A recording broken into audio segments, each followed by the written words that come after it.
All right.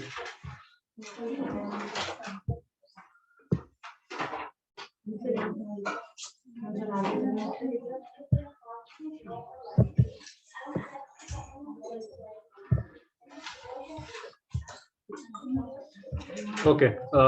So who is doing the recap? Yes, sir, I'm doing. Okay.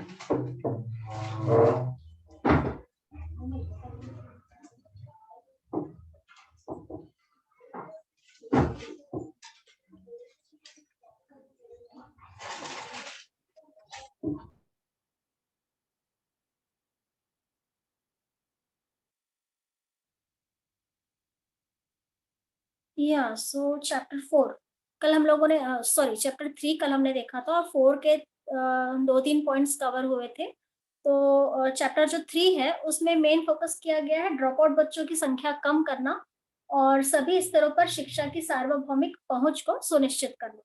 तो main इस पर इसी बात पर फोकस किया गया था कि जो मजदूर वर्ग के लोग होते हैं या फिर जो हम जिसे कहते हैं स्लम एरिया में रहने वाले लोग होते हैं, वो लोग ज़्यादातर बच्चे जब बहुत हुआ तो वो 7th-8th तक पढ़ा लेते हैं। उसके बाद में उनको लगता है कि अब बच्चा बड़ा हो गया तो उसने कमाना चाहिए, तो उसको बच्चे को स्कूल से निकाल लेते हैं और उन्हीं को लगता है कि घर में खाने वाले लोग ज़्यादा है तो ये पढ़ेगा तो हमारे घर में उतना पैसा कम आएगा, तो वो उसे काम करने में लगा लेते हैं। तो ये जो चीज़ें हैं इनसे निपटने के लिए कुछ इन समस्याओं से निपटने के लिए कुछ अन्य उपाय सुझाते हुए साथ ही साथ उन्होंने ड्रॉप आउट रेट कम करने के लिए भी ध्यान दिया है।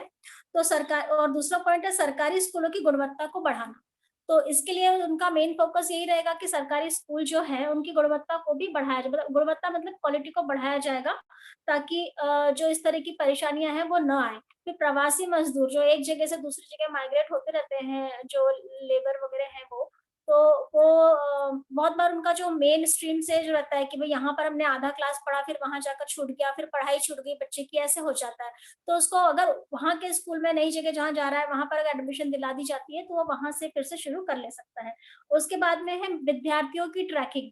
तो ये जो है हमारे स्कूल में हम जिससे कहते हैं कि रेगुलर ऑब्जर्वेशन जो हम करते हैं उसी बात के जैसा मिलता जुलता है कि विद्यार्थियों की ट्रैकिंग की जाएगी कि बच्चा स्कूल में रेगुलर आ रहा है या नहीं, उसकी हेल्थ कैसी है, उसकी लर्निंग एबिलिटी कैसी है, वो अपने फ्रेंड्स के साथ में जब खेलता है तो वो किस तरीके से उसका बिहेवियर होता है, इन सब चीज़ों पर फ़ोकस करने की बात उन्होंने की है। उसके बाद का पॉइंट है लड़कियों की शिक्षा पर भी ध्यान दिया जाएगा और जो आर्थिक वर्ग जो पिछड़ा हुआ है उनकी शिक्षाओं पर ज़्यादा ध्यान दिया जाएगा। फिर है एनएसआईओ के बारे में, जैसे सर ने कल बताया था कि उसका जो एडवांस डेवलपमेंट वो करने वाले हैं, तो उसमें ए, बी, सी 3 लेवल होते हैं पढ़ाई के। तो ए, बी और सी साइमल्टेनियसली 3rd, 5th और 8th क्लास की जैसे उनकी पढ़ाई होती है। अब उसमें उन्होंने एक और ऐड किया है माध्यमिक कार्यक्रम। तो इसमें 10th और 12th की लेवल की पढ़ाई करवा दे सकते हैं। अगर किसी ने एनएसआईओ से माध्यमिक कार्यक्रम की पढ़ाई कर ली है तो इसका मतलब ये समझा जाएगा कि उसने 10th 12th पास कर लिया है। उसके बाद व्यावसायिक शिक्षा पाठ्यक्रम, ये मतलब अगर हमको कुछ डालना है, रोजगार वगैरह डालना है, उस हिसाब से भी जो रहता है सिलेबस कोर्स वगैरह, वो भी उसमें वो इंक्लूड करने वाले हैं। फिर एडल्ट एजुकेशन पर ज्यादा बढ़ावा दिया गया है। जीवन संवर्धन शिक्षा जो हमें जीवन में आगे काम आए, इस पर भी वो फोकस करने वाले हैं। फिर सरकारी और गैर सरकारी संस्थाओं के लिए विद्यालय निर्माण संबंधी नियमों को हल्का बनाया जाएगा। तो जैसे हमें अभी काफ़ी एक्सपीरियंस रहा है इस चीज़ का कि हम जब स्कूल का काम शुरू हो रहा था तो कंस्ट्रक्शन के पहले कितने सारे रूल्स हमें आए सामने, कितने सारे डॉक्यूमेंट्स हम लोगों को फेस करने पड़े। तो उन सब चीज़ों को थोड़ा वो कह रहे हैं कि अब थोड़ा-सा इतना स्ट्रिक्ट नहीं रहेगा, थोड़ा हल्का किया जाएगा, उन सब चीज़ों में थोड़ी छूट दी जाएगी और उसको फिर से रेगुलेट किया जाएगा। उसको थोड़ी-सी फ्लेक्सिबिलिटी बढ़ाकर उसको फिर से रेगुलेट किया जाएगा ताकि ज़्यादा से ज़्यादा स्कूल शुरू हो सके। इसमें वो एनजीओज़ और फिलैंथ्रोपिस्ट की भी हेल्प ले सकते हैं और उनकी जो पार्टनरशिप या साझेदारी हम जिसे कहते हैं, वो भी स्वीकार की जाएगी। और इसमें फिर उनका 3rd वाले जो है उसमें आखिरी पॉइंट है विकास को बढ़ावा देने के लिए, बच्चों का जो डेवलपमेंट है उसको आगे बढ़ाने के लिए वो लोग पीयर लर्निंग पर फोकस करना चाहते हैं। ट्यूटरिंग के लिए भी मतलब ट्यूटर मतलब एक्स्ट्रा नॉट कि स्कूल के बाहर जाकर बच्चा ट्यूशन ले रहा है, इस पर नहीं। अगर एक्स्ट्रा क्लासेस हम जिसे कहते हैं वो और टीचर्स को भी गाइडेंस दी जाएगी और जो एक्स्ट्रा क्लासेस की बात की जा रही है उसमें इन लोगों से मदद ली जाएगी, जैसे जो रिटायर्ड साइंटिस्ट होते हैं या फिर एजुकेशनिस्ट होते हैं, जैसे रिटायर्ड टीचर्स हैं, इन लोगों से हेल्प ली जाएगी कि आप स्कूल के बाद में जो बच्चे पीछे रह गए या जिनको ज़रूरत है, उनके लिए आप क्लासेस लें। इन सब चीज़ों की बात इसमें की गई है। उसके बाद जो चैप्टर 4 है, उसमें उन्होंने 5+3+3+4 का जो नया डिज़ाइन है, नया ढाँचा है, उसको थोड़ा-सा डिस्क्राइब करके बताया था और उसमें वैकल्पिक मतलब ऑप्शनल जो होते हैं कोर्सेज़, उसके बारे में भी उन्होंने बताया है। तो अब हम आगे उज्ज्वला मैम से सुनते हैं कि इसमें और क्या वेरिएशंस दिए हुए हैं। Over to you Ujjwala ma'am. Thank you. Thank you, Shirisha ma'am. Good afternoon, everyone. तो जैसे कि शिरीषा मैम ने बताया, तो उसके बाद हम आगे के पॉइंट की ओर फोकस करते हैं कि विद्यार्थियों का समग्र विकास। तो विद्यार्थियों का समग्र विकास मतलब क्या? तो इस नीति का मुख्य उद्देश्य कोई भी विषय, जैसे हम अब तक देखते आ रहे हैं कि कोई भी विषय पढ़ाते थे तो ज्यादातर रटने की पद्धति पर ज्यादा ये रहता था, ध्यान रहता था कि नहीं इतना ये लर्न होना चाहिए, उतना ये याद होना चाहिए, और ये सब चीजें अभी रोकनी है, ये इस नीति का कहना है। जैसे सिर्फ बुक का नॉलेज ना देते हुए, जैसे कोई लेसन लिया और उसमें से जितना बताया है उतना उस बच्चे ने सीख लिया, हो गया, तो ये सब हमें रोकना है। उसके बजाय बच्चों में वास्तविक समझ और ज्ञान की ओर उनको लेके जाना है। ये ना करते हुए बच्चों को वास्तविक समझ देनी है और ज्ञान की ओर ले जाना है। तो जैसे हम देखते हैं कि अगर कोई लेसन पढ़ाया, जैसे हिस्ट्री हो या कोई भी सब्जेक्ट हो, तो जो डिफिकल्ट रहता है पोर्शन, तो वो बच्चों को सीखने में बहुत मुश्किल होती है। तो ऐसे समय में अगर वही चीज हम उनको किसी एक्टिविटी के जरिए, किसी गेम के जरिए या फिर कहानियों के थ्रू अगर हम वो सब उनके सामने पेश करते हैं, तो उनको वो समझने में आसानी होती है और उनको इंटरेस्ट भी निर्माण होता है उन सब चीजों में। तो यही चीजों को हमें ध्यान में रखते हुए इन सब चीजों को फॉलो करना है, ये इस नीति का कहना है। इससे क्या होगा कि जैसे हम देखते हैं कि सिर्फ बुक पढ़ानी है और जितने आंसर क्वेश्चन है वो सब लर्न करना है, वो बोलते आना चाहिए, आंसर बताते आनी चाहिए। तो इन सब बातों के ऊपर ज्यादा ध्यान न देते हुए विद्यार्थियों का समग्र विकास होना चाहिए। इन सब चीजों पूरे तरीके से विकास नहीं होगा, बल्कि उनको वो सब चीजें समझनी होगी, वो सब ज्ञान हमें अपने जीवन के साथ उसको मैच करके फिर उनके सामने वो सब चीजें हमें लानी पड़ेगी, ताकि वो आसानी से वो सब चीजें सीख सके, आसानी से वो सब चीजें समझ सके। तो इन सब चीजों को सिखाने के लिए फिर हम खेल का, गेम एक्टिविटी, ये सब चीजों का हम सहारा ले सकते हैं। उसके जरिए वो अच्छे से उस जो भी टॉपिक है उसको अच्छे से समझ सकते हैं। और सबसे बड़ी बात, बुक में जितना दिया है उतना पूरे लाइफ उनको काम नहीं आता है। जो भी जिस ईयर में बच्चा सीखता है, उस ईयर में जो भी बुक होती है, तो उसमें जो भी पोर्शन होता है उतना उसने वो साल तक ही ज्यादा से ज्यादा याद रहता है।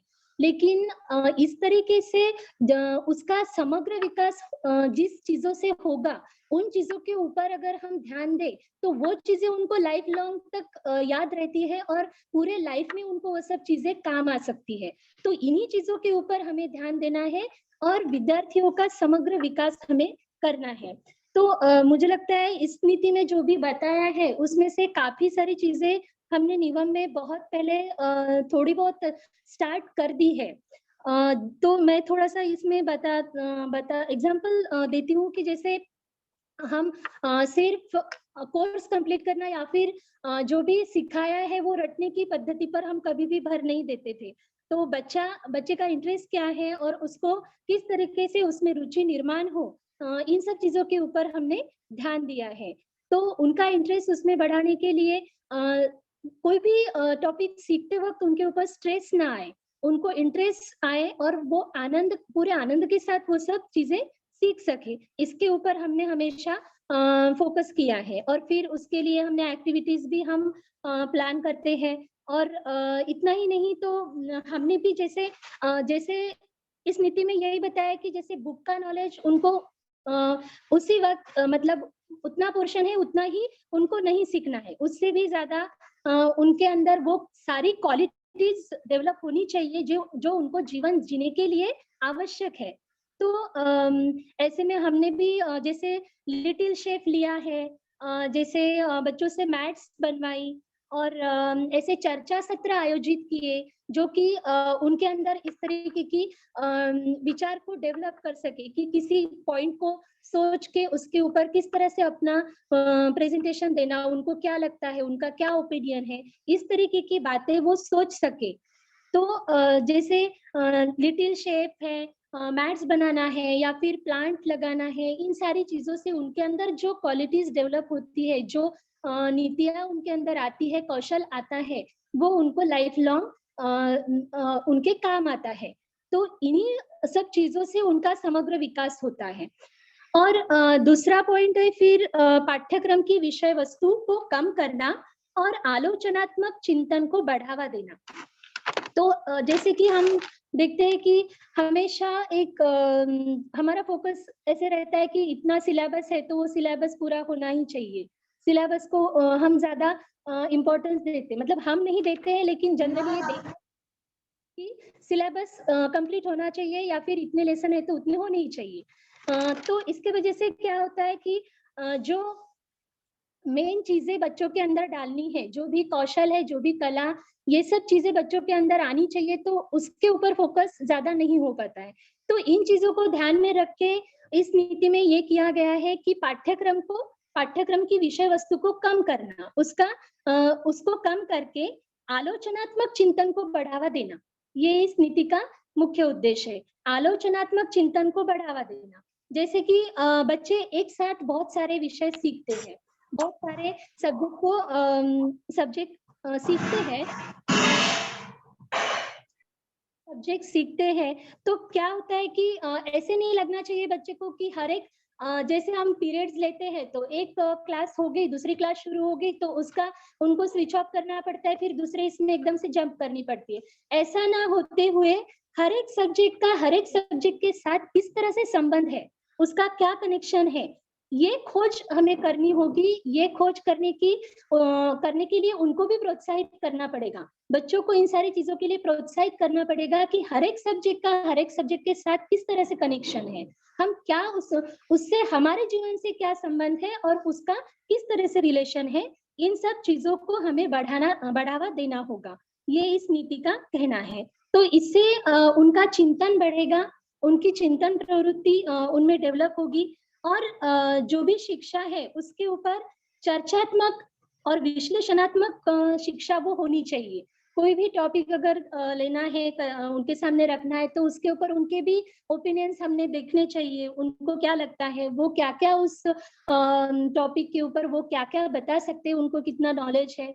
तो ये सब चीजों पर हमें ध्यान देना है ताकि जैसे शिक्षण और सिखाना, ये दोनों चीजें संवादात्मक तरीके से आगे बढ़े, ना कि सिर्फ टीचर बता रहे हैं और बच्चे सुन रहे, ऐसा ना होते हुए उनके ही थ्रू चर्चा सत्र आयोजित करके चर्चा से और संवादात्मक तरीके से वो सब चीजें वो सीखे।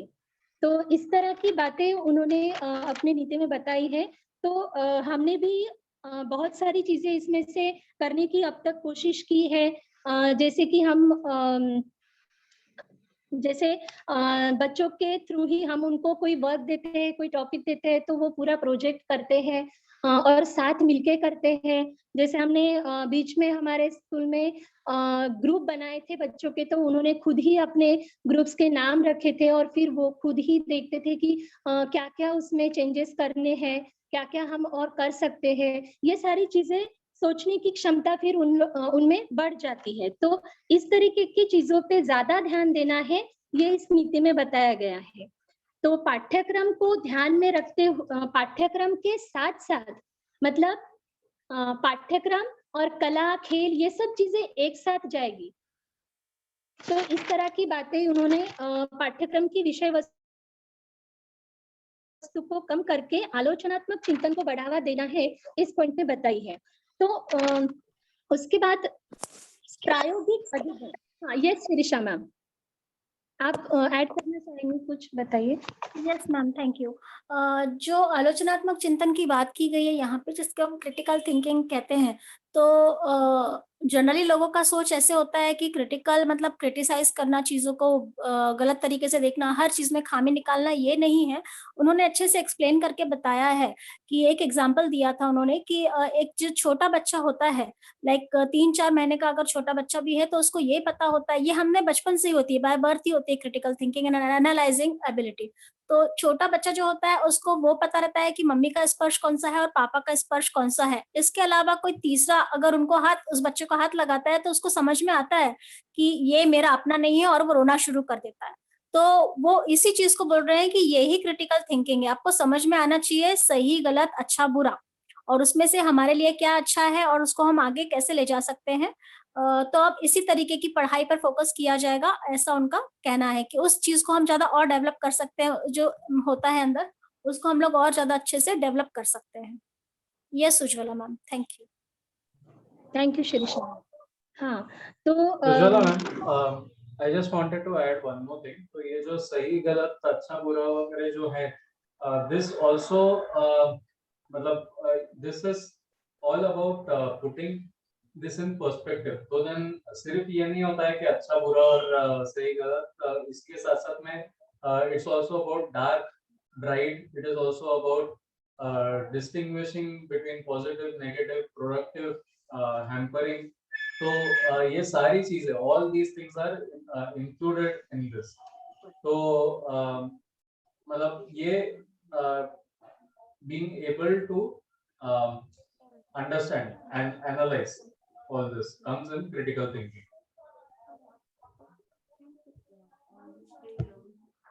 Thank you sir.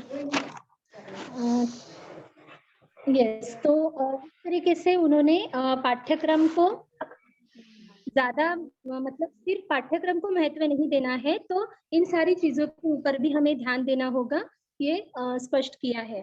तो उसके बाद प्रायोगिक अधिगम। प्रायोगिक अधिगम मतलब हर कोई भी चीज वो एक्सपेरिमेंट से सीखे। ऐसे नहीं कि कोई भी चीज सीखनी है तो सामने वाले ने बता दिया और सीख लिया, उनको खुद एक्सपेरिमेंट करके वो चीज सीखनी होगी, उनको वो अवसर देना है। तो इसलिए कला और खेल, इनको एकीकृत करके पढ़ाई को आगे बढ़ाया जाएगा। मतलब अब तक कैसे होता था कि गेम पीरियड, एक गेम पीरियड दिया और बाकी सब हमारा ध्यान अपना कोर्स या फिर सिलेबस जो भी होता है उस पे हमारा ज्यादा फोकस रहता है, जनरली सबका ही। तो इन सब चीजों के ऊपर ज्यादा फोकस ना करते हुए खेल और कला, कला में बाकी सब चीजें आती है, शिल्प कला जो भी कला है, तो कला और खेल, ये दोनों के साथ साथ शिक्षा आगे बढ़ेगी। अब तक कैसे होता था, एक थोड़ा सा टाइमिंग उसके लिए दिया जाता था खेल और कला के लिए, बाकी सब फिर कोर्स और एकेडमिक पे ध्यान दिया जाता था। लेकिन अभी इस नीति में ये बताया गया है कि खेल और कला के साथ पाठ्यक्रम आगे बढ़ेगा, ना कि सिर्फ पाठ्यक्रम के साथ खेल और खेलकूद कला ये सब एडिशनल ऐसे नहीं रहेगा, उसके साथ पाठ्यक्रम आगे बढ़ेगा। हर चीज खेल और कला के माध्यम से आगे बढ़ेगी, ताकि बच्चों में समग्र विकास हो सके और उनके अंदर जो भी कौशल, जो भी क्वालिटी डालना चाहते हैं, वो उनके अंदर आजीवन उनके साथ वो रह पाए, ना कि ऊपर ऊपर उनको वो सब बातें सीखने को मिले।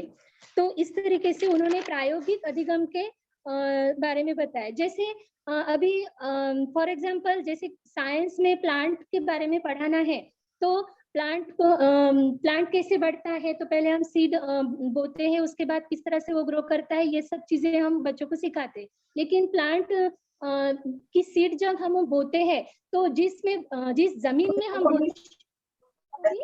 उस मिट्टी को भी उसके साथ उसको पहले उसका प्रैक्टिकली उसका ये होना चाहिए कि उसको वो फील करते आनी चाहिए, महसूस करते आनी चाहिए। तो ये सब अवसर उनको मिलना चाहिए। तो इसके साथ साथ जैसे हम भी हमारे स्कूल में इस तरह की हमने ली है, इसलिए उनको पॉटरी की कला सिखा सकते हैं। जैसे हम अपने स्कूल में जैसे गणेश उत्सव रहता है, तो गणेश जी की मूर्तियां हम बनाना बच्चों को सिखाते हैं। पोला रहता है तो ओकेजन के अनुसार बच्चे बैल बनाते हैं। तो ये सब चीजें सीखते हुए उनके अंदर जो क्वालिटीज डेवलप होती है वो कोई भी एक लेसन सीखने से बहुत ज्यादा होती है। उसके जो भी क्वालिटीज होती है वो हमें एकदम से उस वक्त नहीं पता चलती है, लेकिन वो सब चीजें अंदर से उनके अंदर इतने अच्छे से डेवलप होती है कि वो आजीवन उनको उसका फायदा होता है। तो इसीलिए इन सारी चीजों के ऊपर भी ज्यादा ध्यान देना है, ये इस पॉलिसी में बताया गया है। और मुझे लगता है हमने बहुत yes sir Yeah, yes just sir to add on to the example that you gave, जो गणपति का आपने एग्जांपल दिया, फिर पोला का भी एग्जांपल दिया, तो ये सब Yes. चीजों में उनको ये ईवीएस में चैप्टर्स भी है about caring for the earth और फिर डोमेस्टिक एनिमल्स, वाइल्ड एनिमल्स वगैरह ये सब चीजों के ऊपर। तो उसमें अगर हम लोग डोमेस्टिक एनिमल्स और वाइल्ड एनिमल्स सिर्फ बुक से पढ़ाते हैं तो उसमें उसका मतलब कुछ ऐसा निकलता है कि कुछ एनिमल्स है जो हम लोग ओन कर सकते हैं, जिनके ऊपर हम लोग जूम कर सकते हैं। But if you do it through culture and through art, तो जैसे पोला के थ्रू अगर हम लोग करते हैं तो हम लोग को समझ में आता है कि डोमेस्टिक एनिमल्स मतलब ये नहीं है जिनको हम लोग घर पर रख सकते हैं। डोमेस्टिक एनिमल्स वो है जो जिनके तरफ और जिनका हमारी तरफ एक लगाव बन चुका है, क्योंकि हम लोग बहुत सालों से, सदियों से एक साथ रहते आ रहे हैं। So this is about the Pola example. And दूसरा जो गणपति का एग्जांपल है, उसमें तो हम लोग जो देख ही रहे हैं, जो इतने सारे रिवर्स और लेक्स में इतने फूटे हुए मूर्तियां वगैरह रहते हैं, जिसकी वजह से वहां का बायोडाइवर्सिटी पूरी तरह से खत्म हो चुका है, नाश हो चुका है। तो वहां पर अगर हम लोग मिट्टी की मूर्ति अगर वापरते हैं और वो मूर्ति के अंदर भी हम लोग बीज वगैरह डाल के रखते हैं, ताकि विसर्जन के समय वो अगर आप एक मटके में या कुंडी में अगर आप करते हैं विसर्जन, तो उसमें वो प्लांट भी ग्रो होगा। तो ये इन सब चीजों से जो नॉलेज हम लोग को सिर्फ बुक से मिल पाता है, उसको एक जगह मिल जाती है लाइफ में, एक होलसम अंडरस्टैंडिंग उसके ऊपर डेवलप होता है। Yes sir. और यही बात नहीं है कि वो सब ये सब चीजें सीखते हुए वो लोग अपना एकेडमिक के साथ साथ आगे बढ़ते हैं, तो उसके साथ साथ बच्चों में कला और संस्कृति, पाठ्यक्रम के साथ साथ कला और संस्कृति भी उनमें आनी चाहिए। हमारी जो भी संस्कृतियां हैं वो उनमें आनी चाहिए, इसलिए उनको वो सारी संस्कृति की पहचान हमें करानी है। पाठ्यक्रम के साथ साथ वो सारी चीजें उनको बतानी है जो उनके अंदर एक उनका एक अच्छा चरित्र निर्माण करे, उनकी अच्छी सोच निर्माण करे। इस तरीके की चीजें हमें उनके अंदर डालने की कोशिश करनी है। और दूसरा है कि चर्चा, संवाद और आलोचनात्मक संवाद, ये सब चीजें पाठ्यक्रम के साथ साथ होनी चाहिए। और सबसे जरूरी खोज, मतलब हर चीज का एक्सपेरिमेंट उन लोगों को करने का प्रोत्साहन उनको देना है। जैसे हम देखते हैं कि अगर घर में भी बच्चा होमवर्क करता है और ऐसे कुछ सवाल उसके मन में आ जाते हैं तो वो सवाल पूछने लगता है, तो जनरली ये बोला जाता है कि ठीक है वो बाद में देखेंगे, हम पहले अपना होमवर्क कंप्लीट कर, पहले अपने जो भी लिखना है वो लिख, वो जो करना है वो कर। ऐसे हम देखने को मिलता है कि ऐसे बोला जाता है। लेकिन जब उसके मन में वो सारे सवाल आते हैं तो वो कुछ खोज कर रहा होता है, कुछ तो भी एक्सपेरिमेंट करने की कोशिश कर रहा होता है। तो उन बच्चों के इन सवालों के जवाब हमें उनको देने चाहिए, उनके जवाब उनको मिलने चाहिए। ये सिर्फ घर में ही नहीं तो स्कूल में भी हमें इन सारी चीजों का ध्यान रखना है कि उनके अंदर ये सब चीजें डेवलप हो, ना कि उनको दबाया जाए। तो ऐसे में क्या होता है कि अगर बच्चे सवाल पूछते हैं, कुछ तो भी उनके मन में चल रहा होता है, तो ऐसे ही खोज करते करते हो सकता है कि वो इतना आगे तक की सोच ले कि हम मतलब हम उसके बारे में सोच भी नहीं सकते।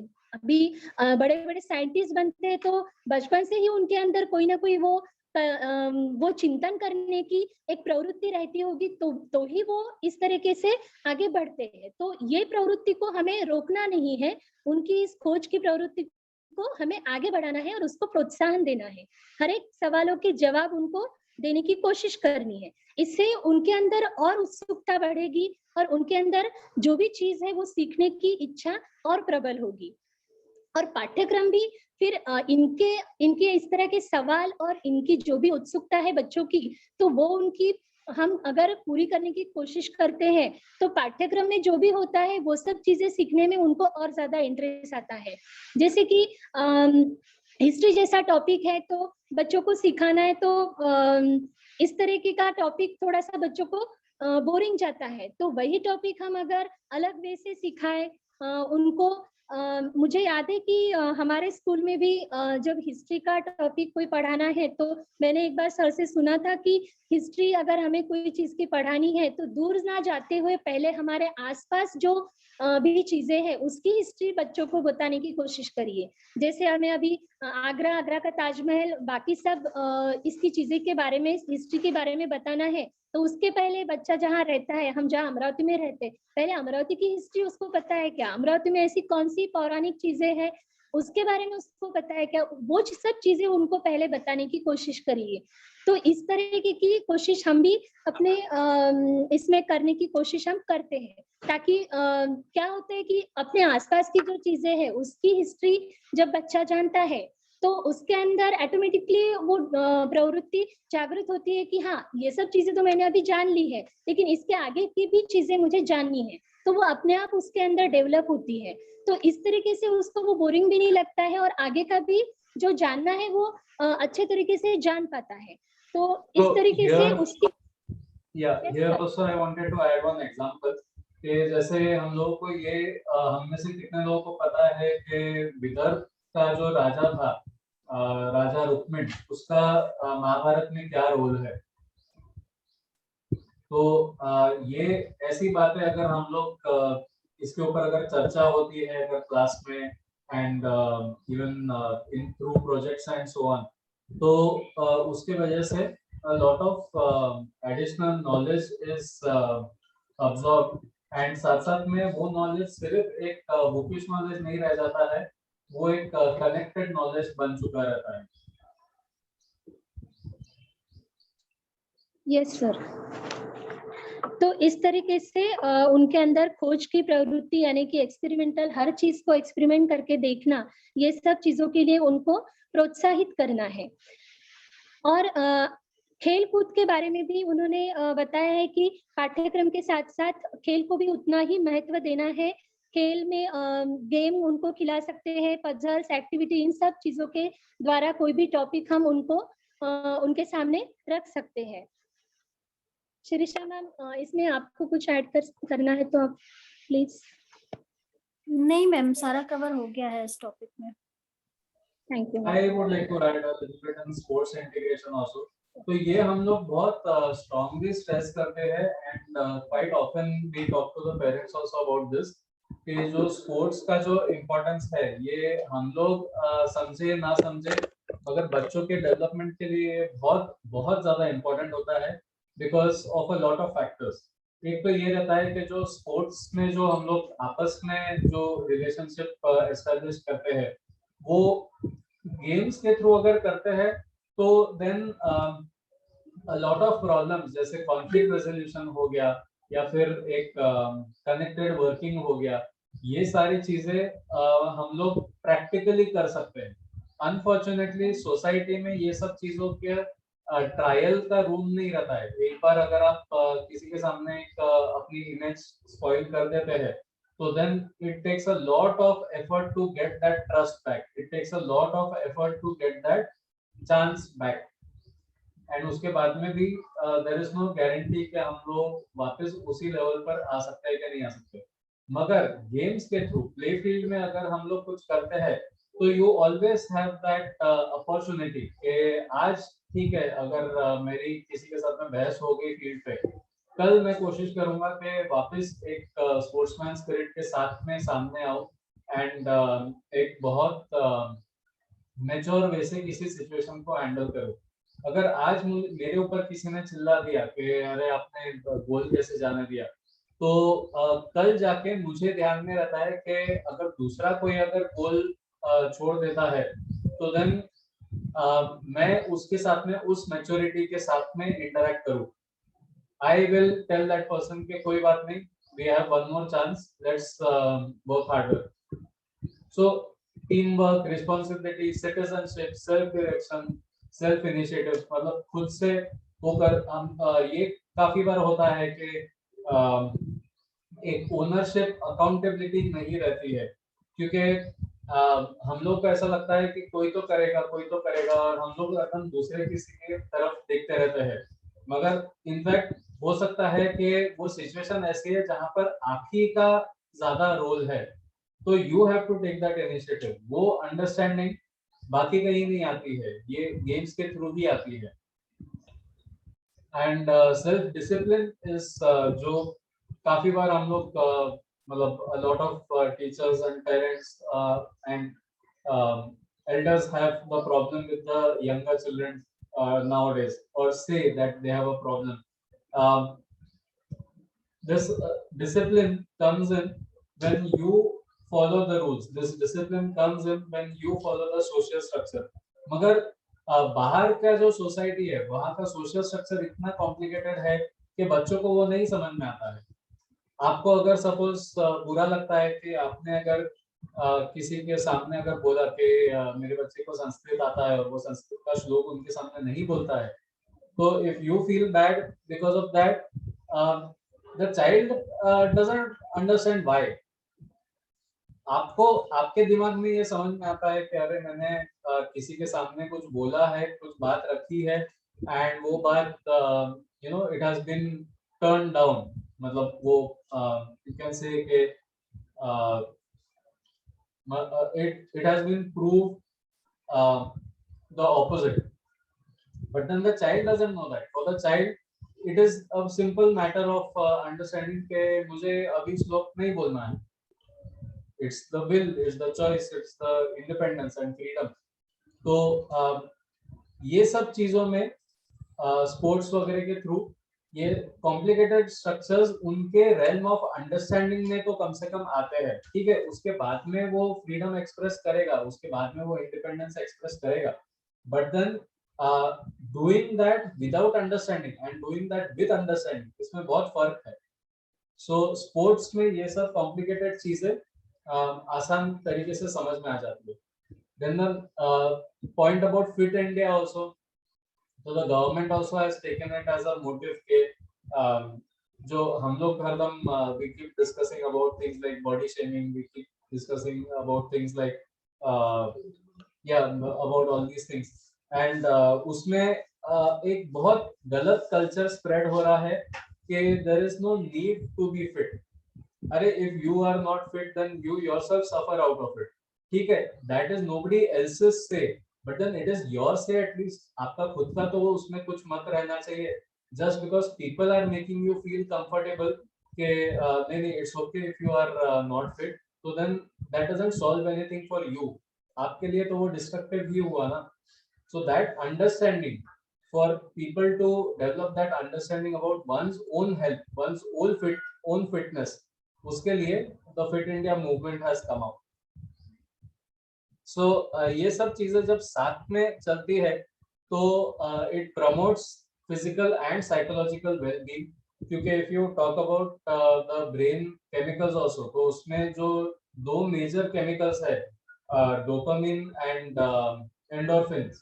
Endorphin is the chemical, ये दोनों भी happiness chemicals है among other 2-3 more other chemicals. ये दो happiness chemicals में include होते हैं। तो endorphin is the chemical that suppresses pain. Pain कब होगा? When you exert yourself physically. जब muscles आपके exercise होते हैं, जब bones आपके strong होते हैं, तो strong होने के लिए उसको पहले तो थोड़ा सा minor fractures होने चाहिए, तब जाके वो उसके ऊपर build हो के वो fractures heal होके फिर वो bones strong होते हैं।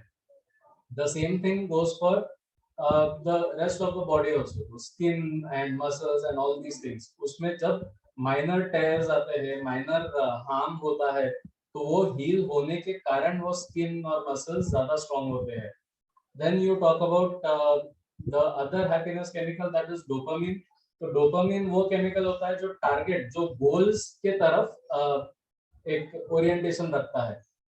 तो आज जो हम लोग एक एपिडेमिक, एक पैंडेमिक देख रहे हैं, जो यूथ को कोई गोल्स ही नहीं है, कोई अंडरस्टैंडिंग ही नहीं है, कोई एम्स ही नहीं है, ये this is because of this कि डोपामिन ज्यादा एक्सरसाइज हुआ ही नहीं है या फिर मिस यूज हुआ है, अब्यूज हुआ है। तो डिजिटल डिवाइसेस में बहुत ज्यादा डोपामिन अब्यूज होता है because it acts like a drug. If you look at the screen, if you look at messages, if you look at social media, तो जितने आप लाइक्स देखते हो, जितने आप वीडियोस देखते हो, उतना डोपामिन आपके ब्रेन में बढ़ते जाता है। एंड इस इंक्रीज्ड डोपामिन के कारण the normal dopamine levels are not understood by the body, they are not understood by the brain. तो basically by doing simple things like आपने अगर एक टास्क लिस्ट बनाई है, उसमें लॉन्ड्री है, उसमें क्लीनिंग है, उसमें होमवर्क है, and arranging my room and my things है, तो ये सब चीजों की जो चेकलिस्ट होती है, ये चेकलिस्ट में अगर आप एक एक काम करते जाओ तो धीरे धीरे आपके ब्रेन में डोपामिन सीक्रेट होते रहता है, and by the end of the day you feel satisfied कि मैंने आज के सारे काम निपटा दिए। तो बिकॉज ऑफ डिजिटल एडिक्शन ये इतने इसमें आपको सेटिस्फैक्शन नहीं मिलता है। So that is why you keep looking at the phone, you keep scrolling down, you keep watching videos. आपके घंटे हो जाते हैं, हमको समझ में ही नहीं आता है कि कितनी देर तक के मैं मोबाइल के साथ में बैठा रहा। So ये सब चीजें काउंटर करने के लिए the sports integration has gained importance. Thank you sir.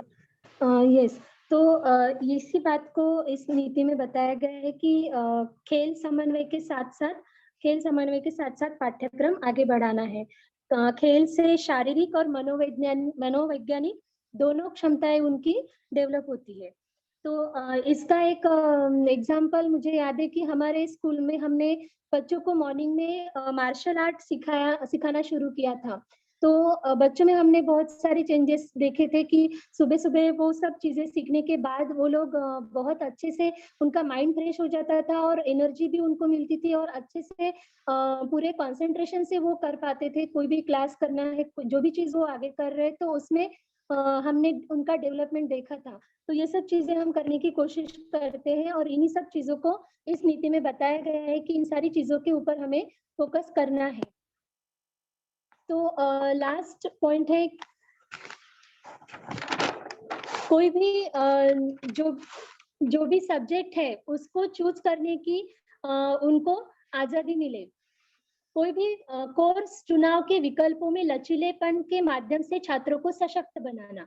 मतलब जैसे हम 10th के बाद 10th से लेते हैं कि जिसको आर्ट लेना है, साइंस लेना है, कॉमर्स लेना है, तो वो सब विकल्प उनमें रहते हैं। तो इस तरीके का ये माध्यमिक स्तर से ही शुरुआत उसकी हो जानी चाहिए कि मतलब उससे ये होगा कि जिन बच्चों को जिस चीज में इंटरेस्ट है, जिस चीज में वो आगे बढ़ सकता है, उस चीज के साथ वो अपनी पढ़ाई कर सके, ताकि उसके जीवन में ना सिर्फ जो पाठ्यक्रम है उतना ही उसको काम आए, बल्कि उन चीजों से वो अपने जीवन में भविष्य निर्वाह, अपना उदर निर्वाह करने के लिए भी उससे कुछ चीजें सीख सके। तो इस तरह के विषय भी उसमें सम्मिलित किए जाएंगे। तो कोई भी ऐसे विषय की बाउंड्री नहीं रहेगी, हर एक विषय सिखाया जाएगा और हर एक बच्चे की रुचि के तरफ ध्यान देके उसको वो आजादी दी जाएगी कि वो विकल्पों को चुने। तो इसके ऊपर शिरीषा मैम आप कुछ रोशनी डालेंगे? यस मैम, जैसे कि आपने बताया ही है कि कोर्स का जो अभी तक हमारे पास में ऑप्शन रहता था कि उसमें चेंजेस अभी आने वाले हैं कि 12th के बाद में जैसे अगर आपने आर्ट्स लिया है तो साइंस का कुछ नहीं ले सकते थे आप, ऐसे वाले जो नियम हैं वो अभी नहीं रहेंगे। अगर आपने साइंस में से अगर आपने फिजिक्स केमिस्ट्री ली है तो आप आर्ट्स का कोई एक सब्जेक्ट भी ले सकते हैं, पॉलिटिकल साइंस या फिर ज्योग्राफी लेकर भी आप आगे पढ़ाई कर सकते हैं। इस तरह के वेरिएशंस लाए हैं जो कि एकदम चेंज हैं। तो अभी कैसे केमिस्ट्री हर जगह कंपलसरी होता था तो वो भी चीजें नहीं होगी, और साथ में इसमें मानविकी और विज्ञान और व्यावसायिक वाले जो है, मतलब जिनसे हमें रोजगार संधि मिल सकती है, उन कोर्सेज पर ज्यादा उन्होंने फोकस किया है। हाँ, ये वाले पैराग्राफ में इसी के बारे में दिया हुआ है कुछ। माध्यमिक विद्यालय शिक्षा की नई विशेषताएं जो है वो बताई हुई। ये व्यवसाय जो है, is this about financial education also? आर्थिक लिखा तो नहीं है सर उसमें, व्यावसायिक इज रिलेटेड टू रोजगार संधि वाले कोर्स, जैसे कि आगे जाने के बाद में आपको you know about the finishing schools, तो ऐसे कुछ स्कूल में जाने की जरूरत नहीं पड़ती है, आप वहां से पढ़ाई करके डायरेक्ट अपना बिजनेस शुरू कर ले सकते हैं और काम को आगे बढ़ा सकते हैं। So only लाइक जो vocational स्मॉल स्केल, courses. हाँ वोकेशनल, जो स्मॉल स्केल के जो अभी चल रहा है, ज्यादा उस पर फोकस किया जा रहा है, उस तरह के उसको पढ़ाई करवा के अपने जो स्टार्टअप्स है वो शुरू कर सकते हैं। Okay. ओके ठीक सर, है, आपको last चैट point करना is remaining. Yes, Ujjwala. आपको चैट करना चाहेंगे सर? नहीं, मेरे ख्याल से ये तो काफी स्ट्रेट फॉरवर्ड है कि थोड़ा सा उनको एक इंडिपेंडेंस एंड एक कंट्रोल देने के हिसाब से पहले से ही उनको एक तो सब्जेक्ट चॉइसेस भी रहेंगे, जो हम लोगों ने पहले भी डिस्कस किया था कि 9th से ही कुछ कुछ सब्जेक्ट चॉइसेस आना शुरू हो जाएंगे and even after that, because काफी बार ऐसा होता है कि हम लोगों के सब्जेक्ट से एंड सब्जेक्ट से जो एक्सपेक्टेशंस रहते हैं एंड जो प्रोफेशनल फील्ड में जो एक्सपीरियंस मिलता है हम लोगों का, there is absolutely no correlation. Like speaking from personal experience कि मेरा भी जो एज अ बायोटेक्नोलॉजिस्ट जो एक्सपीरियंस था in the course and my experience as a biotechnologist in the corporate sector, there was barely any relation, क्योंकि in the corporate sector I had to practice more of mechanical engineering than actual biotechnology, and जो biotechnology का course था उसमें सारा research and R&D चल रहा था, तो I had to work as a scientist. तो अगर मुझे मेरा कोर्स यूटिलाइज करना है तो मुझे पीएचडी करना पड़ेगा, फिर पीएचडी के बाद में पोस्ट डॉक करना पड़ेगा, फिर मुझे यूनिवर्सिटी ज्वाइन करके then I will have to join as a lecturer and educate more biotechnologists.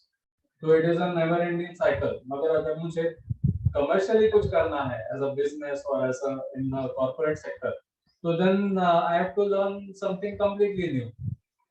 So that is I think in the vocational part and the extracurricular वगैरह co-curricular वगैरह भी फिर बाद में उसमें और add होगा. So I think to balance this out, they have made this. One more change that I can predict because of this is that काफी बार ऐसा होता है कि हर जगह पर आप कोई इंडस्ट्री ज्वाइन करो, कोई ऑर्गेनाइजेशन ज्वाइन करो, तो you have limited degrees that they accept. So for example अगर मुझे शिप पे काम करना है तो मुझे मरीन इंजीनियरिंग करना होगा, या फिर if I have to work in the forest sector तो मुझे कंजर्वेशन स्टडीज का कोर्स करना पड़ेगा.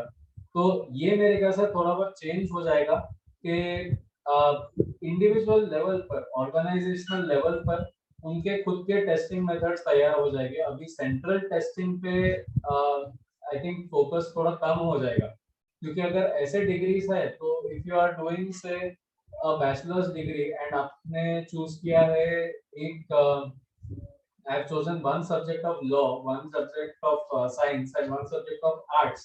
तो मैं मेरा बैचलर ऑफ साइंस होगा कि बैचलर ऑफ आर्ट्स होगा कि बीए एलएलबी होगा, बीएलएलबी होगा, मतलब what have I done, what have I accomplished. तो ये थोड़ा कॉम्प्लिकेट होने के कारण I think that entire system will be scraped.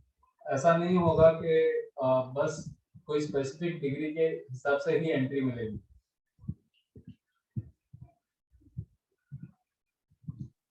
Yes, thank you, sir.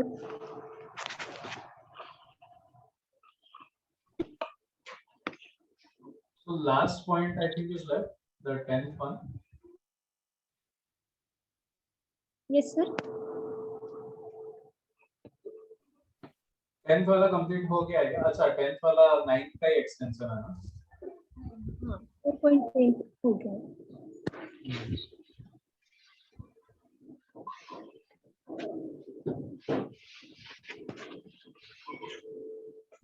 So school education भी each of the 4 stages of school education different reasons. Okay, तो school education भी semester pattern हो जाएगा, तो वो तो हम लोग बेसिकली अभी कर ही रहे हैं. And shorter modules, courses, alternate days. हाँ, तो this also we are doing. So हम लोगों ने जो किया है कि हम लोगों ने पर सब्जेक्ट टाइम बढ़ा के हम लोगों ने we have tried to increase the kinds of subject, the kinds of education. तो this also will become a norm. हर किसी को ऐसा ही करना पड़ेगा कि फ्लेक्सिबिलिटी एनकरेज करने के लिए तरह तरह के सब्जेक्ट्स जो आर्ट्स साइंस के बीच में है, जो साइंस ह्यूमैनिटीज के बीच में है, जो ह्यूमैनिटीज लैंग्वेजेस के बीच में है, तो ऐसे हार्डकोर सब्जेक्ट्स नहीं रहेंगे कि आर्ट मतलब सिर्फ आर्ट, साइंस मतलब सिर्फ साइंस. तो there will be intermediate subjects also. जैसे if you take a look at the example of etymology पे हम लोग काफी ध्यान दे रहे हैं. तो etymology is the history of words, so to speak. So उसी तरह से ऐसे बहुत सारे सब्जेक्ट्स हम लोग इंट्रोड्यूस कर सकते हैं, इनोवेटिव मेथड्स इंट्रोड्यूस कर सकते हैं जो फ्लेक्सिबल है एंड जिससे बच्चों को एक्सपोजर ज्यादा मिले and they enjoy learning. Yes, sir. Excuse me. हाँ, इट इज सेइंग अबाउट कि अल्टरनेट डेज में हम पीरियड्स रख सकते हैं ताकि ज्यादा से ज्यादा सब्जेक्ट्स हम पढ़ा सकें. लाइक हम रोज जो रखते हैं रेगुलर पीरियड्स, उसके अलावा हम अल्टरनेट डेज कुछ पीरियड्स ऐसे रख सकते हैं कि जिससे ज्यादा से ज्यादा सब्जेक्ट्स और ज्यादा से ज्यादा उन लोगों को फील्ड मिल सके, चीजों का एक्सपोजर मिल सके. तो हमने ये ऑलरेडी शुरू किया था हमारे एक्टिविटी आवर में. तो हम उसमें फोटोग्राफी, गार्डनिंग, एम्ब्रॉयडरी, ये और कंप्यूटर, ये सारी चीजें हमने उसमें रखी थी. तो मतलब एक टाइम पर अलग अलग ग्रुप बनाकर बच्चों को अल्टरनेट डेज देने के बाद में उनको बहुत सारी चीजों का एक्सपोजर मिल रहा था. मतलब 4 चीजें वो एक साथ सीख रहे थे. तो यही बात उन्होंने वहाँ पर कही है कि वैकल्पिक दिनों पर शिक्षण होता है ताकि अधिक विषयों का एक्सपोजर मिले और अधिक लचीलेपन को सुनिश्चित किया जा सके. ये जो 4.10 पैराग्राफ है उसमें. ओके, तो we have a little bit of time. तो किसी को भी कोई सवाल है, पेरेंट्स, टीचर, एनीवन?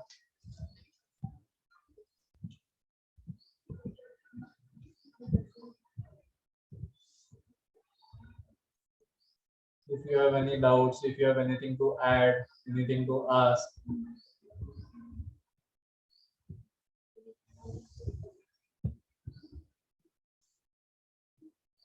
आपको किसी को any questions, anything that you did not understand?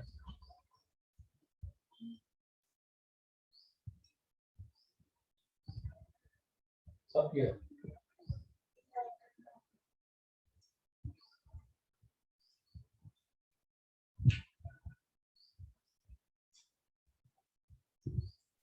What about primary? Any questions?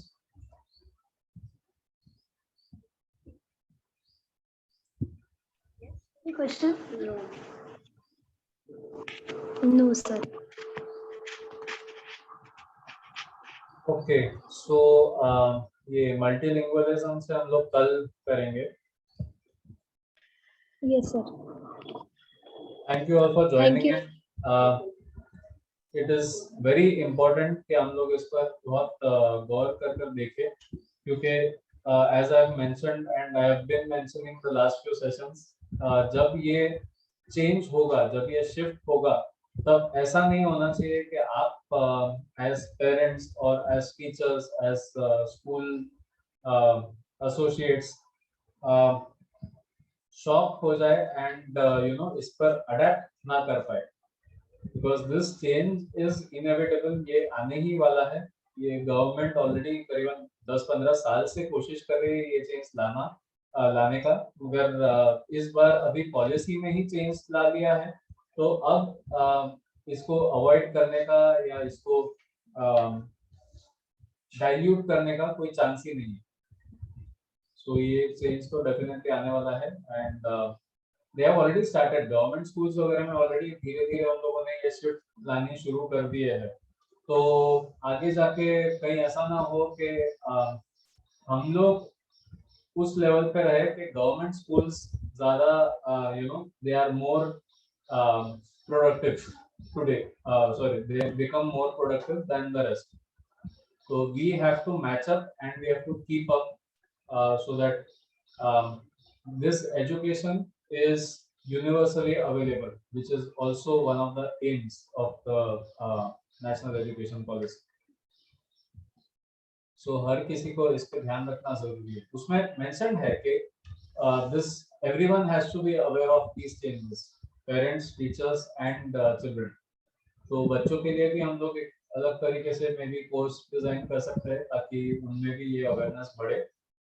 But till now, for now, let's at least as parents and teachers be aware of it. Okay, thank you, sir. Thank you, everyone. Thank you, Shirisha ma'am. Thank you, Ujjwala ma'am. Thank you, sir. Bye, everyone. Bye. Bye. See you all tomorrow at 1 p.m. for everything ahead of multilingualism. Bye. Yes, sir. Bye everyone.